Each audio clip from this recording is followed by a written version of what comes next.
সুপ্রভাত বন্ধুরা, আবার কৃষ্ণার বাগানে এসেছি। শীত মোটামুটি মাঝামাঝি পর্যায়ে। এই মুহূর্তে তার গাছগুলি খুবই প্রাণবন্ত হয়ে উঠেছে। যদিও দেরিতে লাগানো হয়েছে, তাহলেও দেখা যাচ্ছে যে এরা এখন সজীব এবং প্রাণবন্ত হয়ে ফলদায়িনী হয়ে উঠেছে। দেখুন আপনারা, ছোট ছোট টবে কিছু গাঁদা গাছ লাগানো হয়েছিল, সেগুলো বিকশিত হতে আরম্ভ করেছে। এখানে একটা জবা আছে, যদিও এটা জবার সময় নয়, কিন্তু সেও পল্লবিত এবং প্রস্ফুটিত হয়ে আমাদের শোভাবর্ধন করছে। সবচেয়ে আকর্ষণীয় হলো পিটুনিয়া গাছগুলি।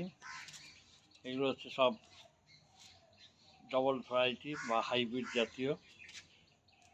সেগুলো থোকা থোকাভাবে বেরিয়ে আসছে এবং এদের সৌন্দর্য এবং রং অকৃত্রিম এবং অনন্য। এখানেও দেখুন একটা জবা বেরিয়ে আছে।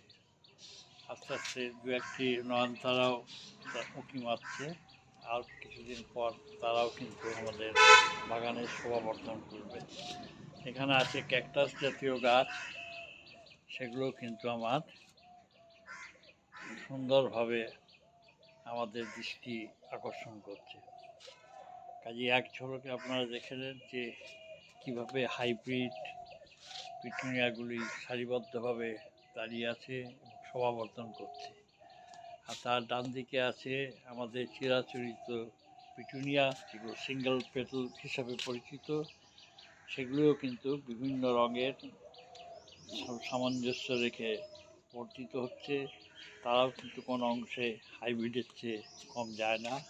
এদেরও বেশ কয়েকটি রং একেবারে অনস্বীকার্য এবং সেগুলো সত্যিই খুবই দেখার মতো। দেখুন আপনারা পিটুনিয়ার ঢল, উপরে আছে গাঁদা, সেগুলোও কিন্তু স্বমহিমায় দাঁড়িয়ে আছে। ছোট ছোট টবে তৈরি করা হয়েছে, কিন্তু দেখতেও বেশ নন্দনযোগ্য। এদিকে আছে বাটারফ্লাই।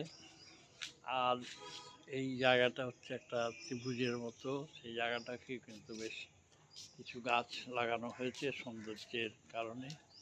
আগে এই জায়গাটায় গোলাপ বাগান ছিল, আস্তে আস্তে গোলাপ বাগান অন্যান্য অ্যানুয়ালস বা মৌসুমি গাছের পরিচর্যার কেন্দ্র হয়ে এসছে। এখানে আছে বগনভেলিয়া। সেই বগনভেলিয়াগুলো আপনারা দেখুন, তারাও আস্তে আস্তে পাতা ছাড়ছে। আর কিছুদিনের মধ্যে তারাও কিন্তু আমাদের এই বাগানের, বিশেষ করে কৃষ্ণার বাগানের একটা শোভাবর্ধক শ্রেণী হয়ে দাঁড়াবে। এখানে আছে ভেনস্তারা, এটা এবছর খুব সুন্দরভাবে ফুটতে আরম্ভ করেছে। এর রং যেমন আগুনের মতো, কমলা আগুনের মতো। এর পাতা প্রায় দেখা যায় না, সমস্তটাই ফুলে ভর্তি হয়ে আছে। এই ব্যবস্থাটা প্রাচীর বেয়ে আস্তে আস্তে এগিয়ে যাচ্ছে এবং আশা করি পরের বছর সে আরও বেশি পল্লবিত হয়ে আমাদের শোভা দেখাবে। কৃষ্ণার বাগানের চক্র দেওয়া হলো। প্রতিদিনই প্রাতে এই বাগান না দেখলে আমাদের মন ভালো থাকে না, এবং এই মন ভোলানোর বাগান দেখে আমার ইচ্ছে হলো আপনাদেরও দেখায়। প্যান্টাসগুলো কিন্তু এরপর আস্তে আস্তে পাতা ছাড়তে আরম্ভ করবে। পয়েন্টসিটিয়ার দুটো গাছ নিয়ে আসা হয়েছে, সেগুলো আপনারা দেখুন। এই মোটামুটি কৃষ্ণার বাগান। শীতের সময় একরকম রূপ, গরমের সময় আরেক রকম রূপ। যা গরম পড়লে এই জায়গাটা পদ্ম বাগানের জন্য বরাদ্দ করে রাখা হয়েছে।